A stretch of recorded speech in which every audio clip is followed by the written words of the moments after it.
प्रयागराज महाकुंभ में 29 जनवरी को भगदड़ हुई थी। इसे लेकर शंकराचार्य स्वामी अविमुक्तेश्वरानंद ने फिर से योगी सरकार को आड़े हाथों लिया है।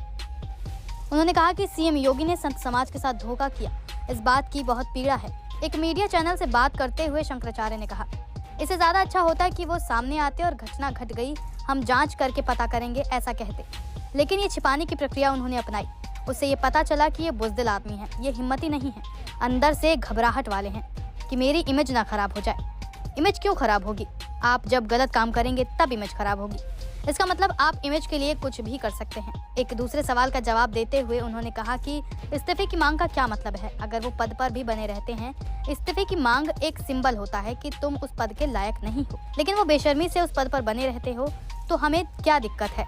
हमें बनना तो नहीं है ना, हमने कोई आदमी तैयार कर रखा है कि तुम बन जाना। तो इसलिए वो हटे ना हटे वो बात नहीं है। हमने भारतीय जनता पार्टी के दूसरे लोगों से भी अनुरोध किया था कि उन्हें हटा के दूसरे योगी व्यक्ति को बैठा दीजिए, ताकि लोगों को कम से कम लगे कि कार्रवाई हुई। अब कार्रवाई क्या हुई आप बताइए।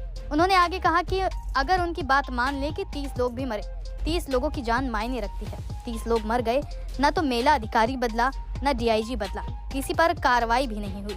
सब कार्यक्रम ऐसे चल रहा है जैसे कुछ हुआ ही नहीं। ये मैसेज जा रहा है, इसकी चर्चा आम जनता कर रही है।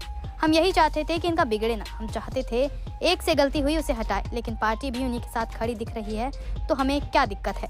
बता दें कि मौनी अमावस्या के दिन प्रयागराज के महाकुंभ में आयोजित भगदड़ की चर्चा संसद में भी हो रही है।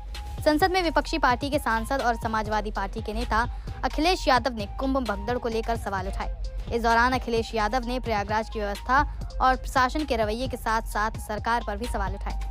संसद में अखिलेश यादव ने कहा कि उत्तर प्रदेश के मुख्यमंत्री ने शोक संवेदना व्यक्त तक नहीं की। जब देश के राष्ट्रपति और प्रधानमंत्री ने शोक संवेदना व्यक्त की तो 17 घंटे बाद सरकार ने इसे स्वीकार किया। ये वे लोग हैं जो आज भी सच्चाई को स्वीकार नहीं कर सकते। जब ये जानकारी हो गई कि कुछ लोगों की जान चली गई, लाशें हैं जो मोर्चरी में पड़ी हैं, अस्पताल में पड़ी हैं, उसके बाद सोचिए सरकार क्या कर रही है। अपने सरकारी हेलीकॉप्टर में फूल भर करके फूलों को डालने का काम किया। सोचिए ये हमारी कहाँ की सनातनी परंपरा है। मैं जानना चाहूंगा सदन के माध्यम से हमारे माननीय सदस्य बताएं कि जहां लाशें पड़ी रही हों, न जाने कितनी चप्पलें पड़ी थीं, न जाने कितनी चप्पलें पड़ी थीं, न जाने कितने कपड़े पड़े थे, महिलाओं की साड़ियां थी, कपड़े थे, लेकिन उनको कैसे उठाया गया? उन सबको उठाया गया जेसीबी मशीन से, ट्रैक्टर की ट्रॉली से।